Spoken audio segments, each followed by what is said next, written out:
Hey nerds, this is Craig, and today I want to show you how I go about animating my Midjourney images. So for this video, we'll be using Midjourney to create our images, the beta version of Photoshop to prepare our images for animation, and then we'll be animating them using After Effects. So I've got Discord open, and I want to start by creating an image to animate. So we're going to put in our Imagine prompt. So my prompt is a droid from Star Wars directed by Wes Anderson in the style of the Grand Budapest Hotel. I'm also going to set up the aspect ratio to be 16:9, and then we'll see what Midjourney creates for us. All right, here we go. Now normally I would spend a little bit of time refining the prompt and trying to find the perfect image, but I think one of these should work pretty well. I'm going to go with the one on the bottom left here. I think that looks really cool. It's got some good potential. So let's go with that. So we're going to click on U3 to upscale that third image. Once it's upscaled, we can click on it to view it at a larger size to make sure it looks okay. And then I'm going to right click, save the image. And I don't want to give it this long name. I'm going to save it as droidraw.png.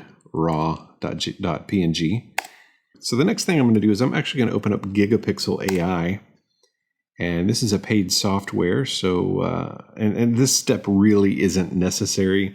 I'm just going to use this to upscale my image a little bit more to give me a little more freedom once I pull it into After Effects to be able to like zoom into it if I want to. So I'm going to open up my image here. Here's our Droid Raw image. I'm just going to drag that into Gigapixel, and right now I've got my settings to 4x. I don't need it that large. I'm going to go down to 2x. And that should be plenty for what we're doing here. I'm going to use the standard model. Everything looks good. It's nice and crisp. I'm just going to click on Save Image, and we'll save it. All right, so now that I've got that saved, I'm going to open up Photoshop, the beta version of Photoshop that's currently out. As of the date of this recording, it's currently June 3rd. And the feature that I'm going to be using is only available in the beta version of Photoshop right now. Now, by the time you watch this video, if you're watching it a couple months down the road, who knows, maybe it'll make it into the full version of Photoshop by then. I can't imagine them getting rid of this feature because this is one of the most powerful features that Photoshop has come out with in recent memory. But with Photoshop open, let's go ahead and open up our file. And then I'm going to grab our upscaled image here and open it. All right, so what I want to do, we're going to do a few things with this image. I'm going to start off by creating a copy of this layer. So I've unlocked the layer. I'm just going to drag it down to the new layer icon to make a second copy of it. And I'm going to take this top copy and just turn it off for now. And with our bottom layer, I'm going to get rid of the foreground. Basically, I want to take the robot out of the picture, and all I want to see is the background. And so Photoshop has this great new feature in the beta version called Generative Fill. And the way it works is you make a selection of a certain area on the screen and then tell Photoshop to fill it. It's very similar to Photoshop's Content Aware Fill, except now it's using AI technology, and it does a much better job of filling the area that you choose. So we can actually take this entire foreground, this entire droid here, and get rid of them. So let's try that. We're going to use the lasso tool, and I'm going to click and drag around, making a rough selection around our character here. You don't have to be super accurate. There we go. Now, the way this works is it takes the surrounding pixels, all the pixels around your selection, and it uses them as context for the fill. Now, you'll notice that the selection that I've made completely encompasses this blue arch in the background, and I actually want to try to include that in the generated fill. So I'm going to hold on to Alt, or Option if you're using a Mac, and you'll notice that our cursor has a little minus sign next to it. So now if I click and drag around a certain area, it'll subtract this from the selection. So all I'm trying to do here is I'm trying to make this blue arch, I'm going to make sure that as much of that as possible is outside of the selection, so that when it generates a fill here, it will use that as part of its context. So we'll do it over here on the right as well. You don't have to get super close, but just enough to give Photoshop an idea of what that arch is going to look like. Okay, so now that we've refined our selection as much as we really need to, we can get rid of it, basically. And the way we do that, now usually, if you've got the beta version open, when you make a selection like this, it'll automatically pop up with this little toolbar that shows up underneath your selection. Now, I currently have that turned off, but we can turn that back on by going to Window, Contextual Taskbar, and there we go. So we see this button here that says Generative Fill. Let's see what that does. We click on it, and it gives us a input field where we can type in a prompt if we want to. So we could just replace this robot with another character, with an animal, whatever you want. But if you leave it blank, then it's just going to use the surrounding pixels for the context, and it'll use those pixels to determine what it thinks should be filled inside your selection. So I'm going to leave it blank and click on Generate, and we'll see what happens. And I'm still blown away by this. As you can see, it creates an amazing background for us, just guessing at what would be behind our main subject. So we can see what's going on here. If we turn off our bottom layer, then we can see just the outline of what's been filled. So basically what it's done is it's generated a fill inside that selection that we drew around our character. And this is what it's come up with. So let's turn our background layer on again. Another great thing about this is it gives us multiple options. I don't particularly like the two characters that it drew standing in the background next to this opening. So if you'll notice over here on the right in the Properties panel, when you have your generative layer selected, you have a few variations here. So if we click on the second one here, I kind of like this one better. There's nobody standing in the doorway. It's just a nice background fill. There's also a third option, but it has a guy walking right in front of that opening. So I'm going to go with this second variation, and it looks good. So what I'm going to do is I'm going to merge these layers together so that it's just one big layer. You don't have to do that, but for what I want to do next, we're going to need to. I'm going to select both of those layers. You'll notice I've still got my copy of the original layer on top, but it's currently turned off. So I just want to select the bottom two layers, Control E or Command E if you're using a Mac to merge those two layers together. And now we've just got one layer. Now for this particular animation, I want to move the camera from the left to the right so that it ends up in this position. So I actually need some more pixels over here on the left. So I'm going to try to use this generative fill again to add some more image over here to the left. So the first thing I need to do is expand the borders of this image. So I'm going to hit C to switch to the crop tool, and then I'm just going to click and drag out to the left. And that should be good enough. And now you'll see we have this big empty area over here on the left. So now we can use that generative tool again to fill in some of these pixels. So I'm going to go to the rectangular marquee tool, and I'm going to create a selection. Now, generally, if you create a selection that's bigger than, I think it's 1024 by 1024. I might be wrong about that, but if you create it that's much larger than 1000 by 1000, then you might have resolution issues. The resolution of the generated area might not be as high as the resolution of the rest of the image. So you want to keep your selections, I like to keep them under 1000 pixels wide and under 1000 pixels tall. So I'm going to bring it out to about here. And we're just going to do this generative fill twice. We'll do it on the top and we'll do it on the bottom. So we'll click generative fill and generate, and we'll see how well it does at expanding the edges of our image. All right, so that ended up being a little bit weird. I'm not too crazy about that, but we always have these variations to fall back on. So we'll click on that first or the second variation here. And that's actually pretty impressive. So it put a plant here and then a red wall with some windows on it. That actually looks pretty good. We might keep that one, but I do want to see what the third one looks like. Okay, so the third one just carries on with what it's been doing, just creating another column there. Let's go back to the second one. Man, I kind of like that. I'm going to go with the second one. So I'm going to join these two layers together. We can always undo this if we decide we don't like what we've done. But I'm going to grab the bottom two layers again and merge those together with Command E or Control E. And then we'll just highlight this last little section. You'll notice I've got a little bit of overlap when I'm creating that rectangular selection. And we'll try again, generative fill, generate, And hopefully it will make sense when we see it. And there we go. So what we see is a little cluttered and a little messy, but it's so out of focus that we can't really tell what it's supposed to be or if it's messed up. We can also take a look at our variations and see if any of these turned out better. It's okay. This second one will work. Again, it's not perfect. We could always just hit Control Z a couple of times to back up and undo what we've done and then redo those generative fills. Another thing actually that might work really well, let's go ahead and do this. I'm going to hit Control Z a couple of times.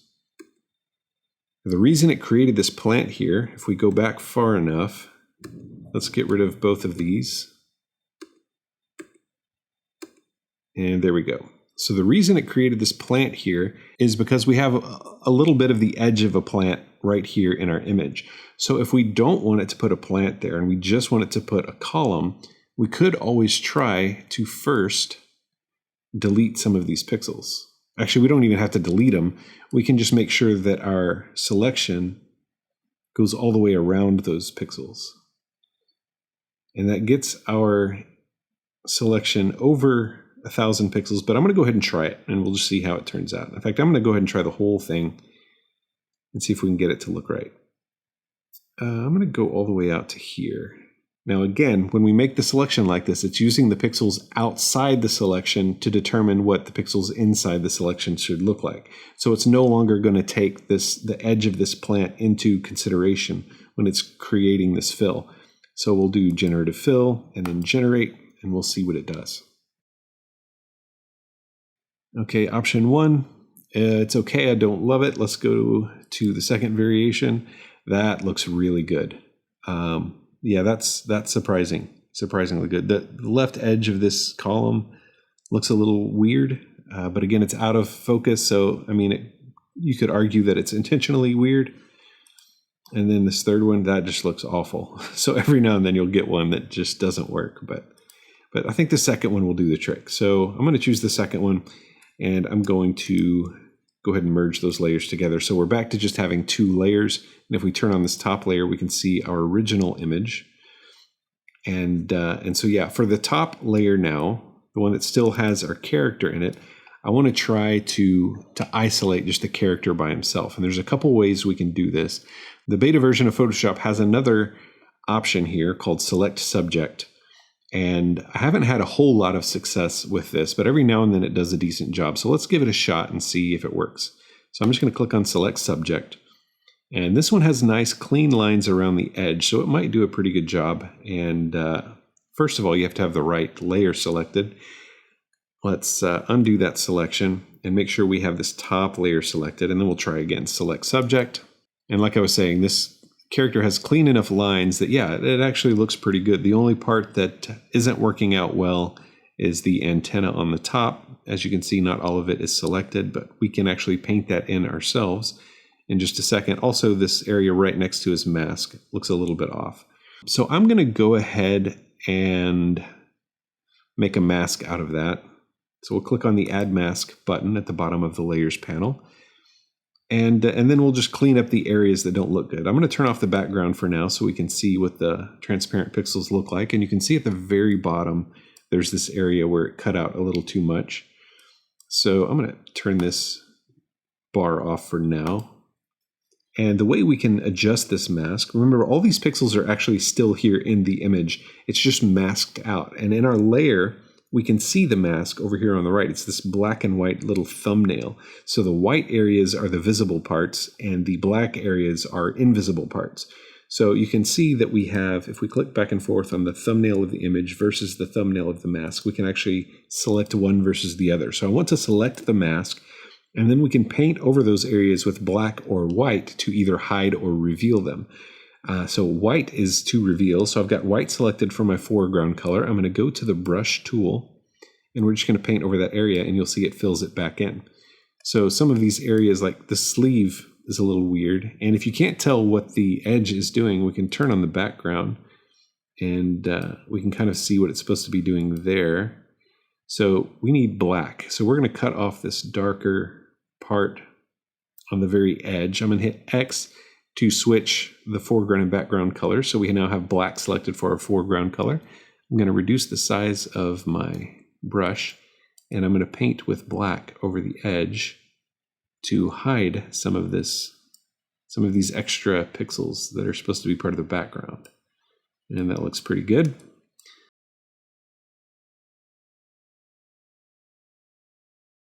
And there we go. So let's zoom out, see how it looks. And that looks really good. So now we should be able to easily animate our foreground separately from our background. We'll just save them as two different images. So let's go with our background first. I'm going to turn on the background, turn off the foreground, and then we'll hit Control-Shift-Alt-S to save this. And I'm going to save this as a JPEG.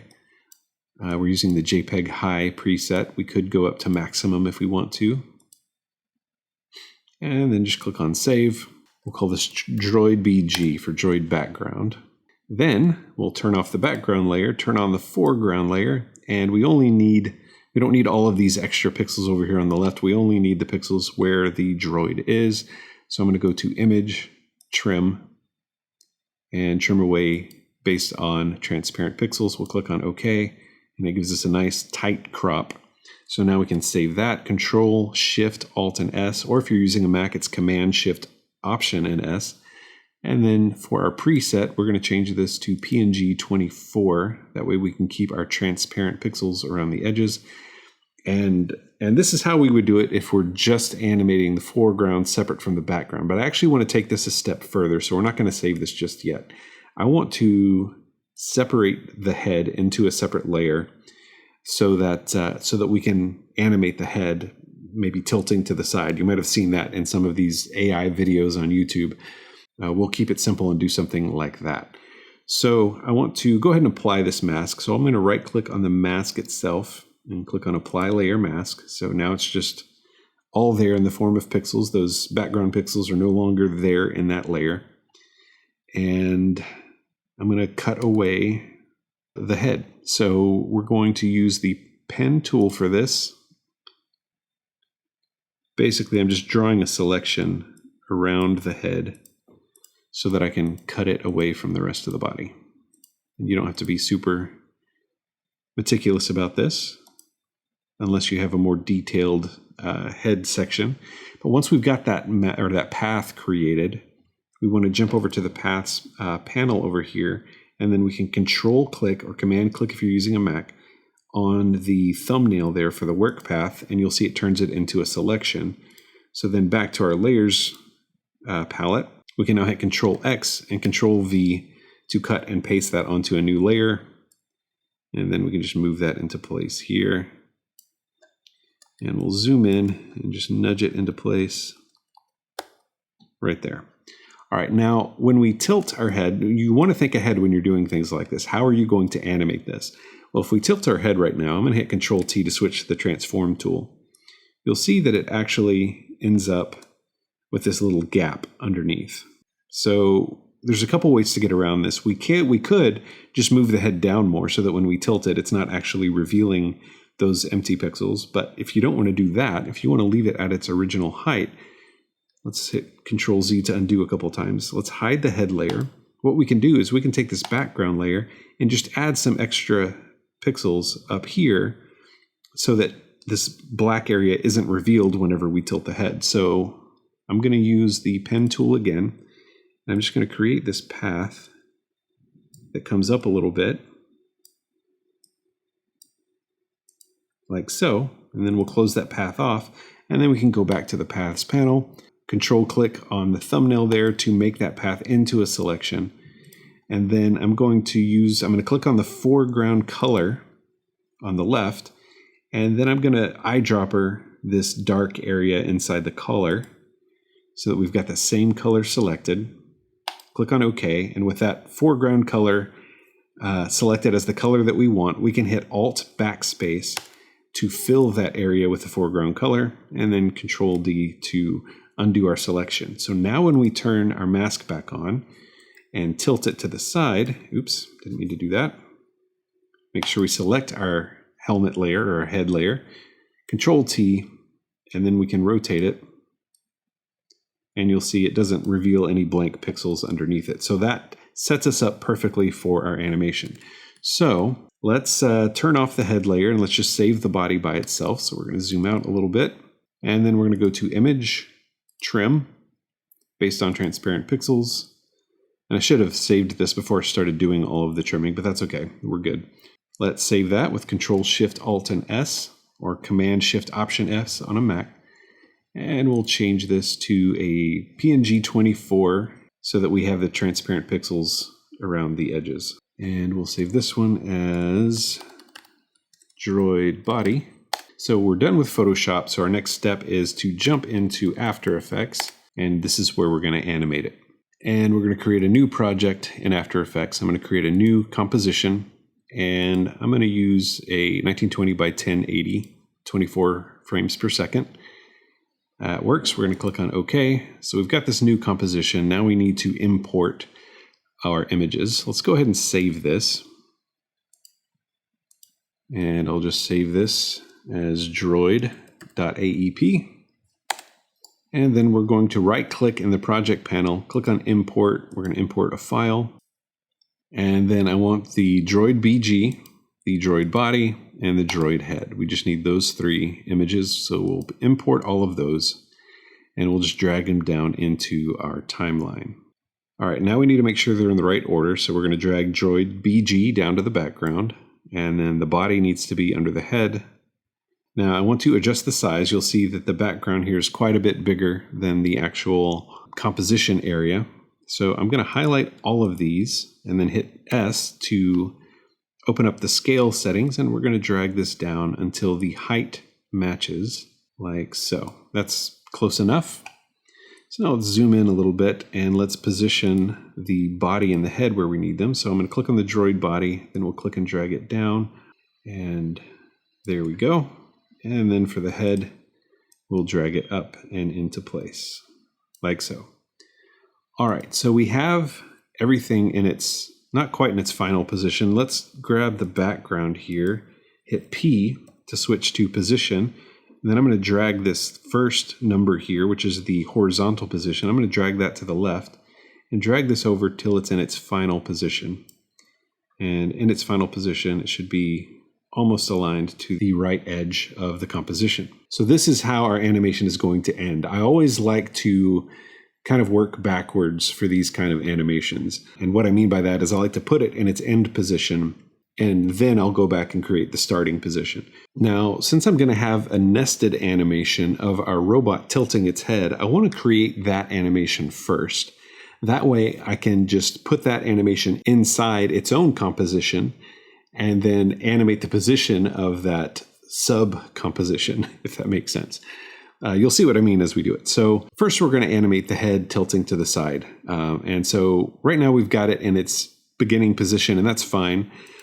I'm going to grab the head and the body, and for both of those, actually just the head is the only thing I'm animating here. So for the head, I'm going to hit R. So click on the head layer to select it, hit R to switch to the rotation property. And then the way it rotates is going to look a little off at first. So if I hit rotate here, or if I just drag this, you'll notice that that doesn't rotate like a head rotates. And that's because the center point of the image is currently the anchor point. To change the position of the anchor point, we can come up here to the top to this pan behind button, or you can hit Y on your keyboard to switch to the pan behind tool. And what that does is you can see this little anchor point in the center. If we click and drag that now, we can move it down, and we want to move it closer down to where the neck is. So that is probably a good location for it.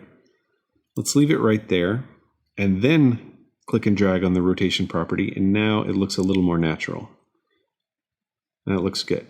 Okay, so let's hit Control-Z to undo whatever rotation we just placed on it. And we'll click on the stopwatch icon there to create our first keyframe.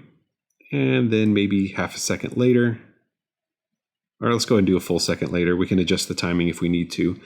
At the end of that animation, we're going to click and drag it maybe to the right, like so. And I want it to slow down towards the end. So with this right keyframe selected, we'll just hit F9 to do an easy ease there. And that didn't work. Let's try that again. Nope. For some reason, F9 isn't working today. It usually works. So I'm going to right click, keyframe assistant, easy ease, and there we go. That worked. So we can now probably don't want this to happen at the very beginning. So I'm going to grab both of these keyframes by clicking and dragging around them, make sure they're both selected, and then we'll click and drag them to the right. Somewhere around 2 seconds in is where it'll start. So now we can hit 0 on the numeric keypad to play through that animation. And that actually works pretty well. I like that. So we can play through it a couple times just to see. Maybe shorten it a little bit. Just grab that last keyframe and pull it in, and then test it again. And so you get it about where you want it to be. Now we could do a easy ease on both of those. So let's stop F9. For some reason F9 is not working today, so we're just going to do this the hard way. There we go. And let's test again. And there we go. That looks pretty good. Okay, so now we're going to take that droid head animation and the droid head layer and the droid body layer, and we're going to pre-compose those. We're basically going to group them together into a sub-composition. And the way we do that is we hit Control-Shift-C or Command-Shift-C on a Mac. And I want to pre-compose this. We can give it a new name. I'm going to be lazy today, and I'm not going to do that. I'm going to move all attributes into the new composition and adjust the composition duration to match the time span of the selected layers. That's fine. Click on OK. And we don't need to open that because we're pretty much done with it. But now we can take this pre-composition here, this top layer, and we can move it to the left or right. And that way, both of those layers, the body and the head, will move left and right together instead of doing it separately. So now let's create our panning animation. So we have, again, everything in its final location. This is where everything is going to end up. So I'm going to grab both of these layers and hit P to open up the position property for both of those. And then we'll hit the stopwatch icon to make sure that it creates a keyframe for both of those. And then we'll drag this keyframe all the way to the end here. And then I'll right click, keyframe assistant, easy ease. That way it will kind of ease out of that animation at the end. All right, at the very beginning, we need to move everything into its beginning position. So for the background layer, we'll just start with it. We'll just drag this first position property over to the right to about there. And then our first layer here, we're going to drag it to the right, but not quite so far. So I'm going to bring this down to maybe about 1150 or so, and we'll see how that looks. So let's click and drag across the playhead to see how that looks. And it feels a little off. Let's go ahead and test it. Okay, so for our top layer, I'm going to take that to the left even further, and we'll see how that looks. I don't like it. Maybe we need to go further to the right. Didn't mean to do that. Let's try that. And there we go. So it's kind of like we have the camera moving from left to right and finally settling into position. And halfway through the animation, we see the robot kind of tilt his head to the side. So you get the basic idea. As you can imagine, if your foreground, if your character has more moving parts, you can separate those into multiple images and move them all separately. But that's how I go about animating Midjourney images in After Effects. So I hope you've learned something from this. If you'd like to see any other videos like this, if you have any specific questions about the kinds of things you see in my videos, how I do them, how I approach them, feel free to leave a comment below, and I'll try to get those answered in a future video. So be sure to like the video, subscribe if you haven't already, and I'll see you next time. Thanks again.